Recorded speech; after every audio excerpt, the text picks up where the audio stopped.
Pregnant women అంటే గర్భిణీ స్త్రీ యొక్క వసతి గృహాన్ని ప్రారంభోత్సవానికి ఇచ్చేసినటువంటి మన గౌరవ శాసనసభ్యులు నిమ్మక జయకృష్ణ గారికి మరియు పిఓ ఐటీ ఇన్ఛార్జ్ రమణ గారికి డిఎంహెచ్ గారికి ఇతర పెద్దలందరికీ నమస్కారం.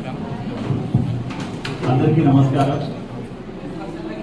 చాలా సంతోషంగా ఉంది ఇవాళ, ఎందుకంటే మన ఐటీడీఏ సీతంపేట ముఖ్యంగా గిరిజనులు ఎక్కువగా ఉండేటువంటి ప్రాంతం ఈ ఏరియాలో.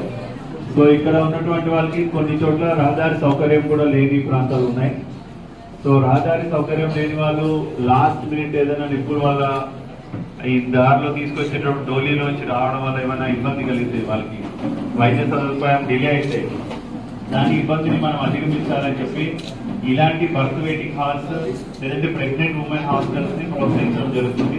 ఇది లాస్ట్ 2-3 ఇయర్స్ నుంచి మన జిల్లాలో ఆల్రెడీ 2 నడుస్తున్నాయి.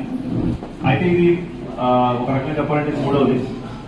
ఇంకా బర్త్ వెయిటింగ్ హాల్స్ ని ఈ జిల్లాలో ఇంకా పెంచిపోతున్నాం. పార్వతీపురం ఒకటి, గుమ్మలక్ష్మీపురంలో కూడా బాబుపోతే అది కూడా రినోవేషన్ చేస్తున్నాము. ఇవాళ ఇక్కడ 16 బెడ్డెడ్ ఇక్కడ కూడా ప్రారంభిస్తున్నాం. మరికొన్ని బర్త్ వెయిటింగ్ హాల్స్ ని హాస్పిటల్స్ లోనే మేము ఏర్పాటు చేస్తున్నాం. ఆల్రెడీ ఒక 25 బర్త్ వెయిటింగ్ హాల్స్ పిఎస్సి స్థాయిలో, area hospital and district hospitals ప్రతి దాంట్లో కూడా ఈ బర్త్ వెయిటింగ్ హాల్స్ ని ఇంప్రూవ్ చేసి అంటే ఇన్ఫ్రాస్ట్రక్చర్ డెవలప్ చేసి తర్వాత అక్కడ కంటిన్యూస్ గా నర్సింగ్ కేర్ కానీ అండ్ వాళ్ళకి కావాల్సిన న్యూట్రిషనల్ సపోర్ట్ కానీ అందజేయడానికి మనం ప్లాన్ చేస్తున్నాము. ఖచ్చితంగా చేయడం జరుగుతుంది.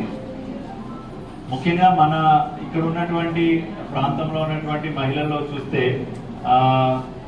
అంటే వాళ్ళు రోజువారీ పని బాగా చేసుకుంటున్నారు, నార్మల్ డెలివరీలు కూడా అవుతున్నాయి, కానీ రక్తహీనత అనేది ఎక్కువగా ఉంటుంది. సో ఈ రక్తహీనతని మనం అధిగమించడానికి అంటే వాళ్ళు కన్సీవ్ అయినప్పటి నుంచి అంటే మొదటి నెల నుంచి 9 నెలల వరకు కూడా మంచి ఆహారపు అలవాట్లు పెంపొందించుకోవాలి. కేవలం అన్నం లేదంటే మజ్జిగ లేదంటే అంబలే కాకుండా కొంచెం ఆకుకూరలు, గుడ్డు, పాలు మొదలైనవి ఎక్కువగా తినడంతో పాటుగా ఆ టాబ్లెట్స్ డాక్టర్ చెప్పినటువంటి మందులు కూడా సరైన సమయంలో మీరు తీసుకుంటూ ఉండాలి.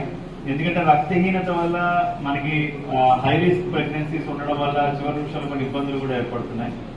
రక్తం కొరతగా ఉండొచ్చు ఒక్కసారి, లేదంటే అది డెలివరీ అయ్యేటప్పుడు కొన్ని ఇబ్బందులు కూడా రావచ్చు.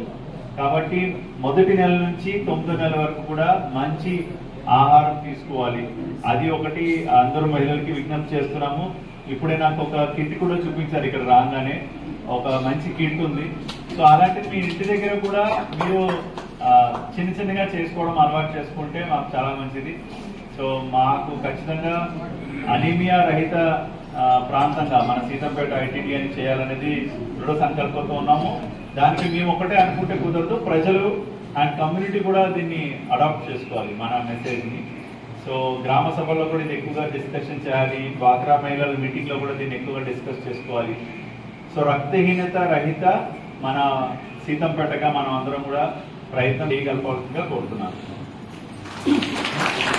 ఇంకా ఇక్కడ వచ్చినటువంటి వాళ్ళు ఏదన్నా మీకు ఇంకేమైనా సలహాలు కానీ సూచనలు కానీ ఏమైనా చెప్పచ్చు ఇక్కడ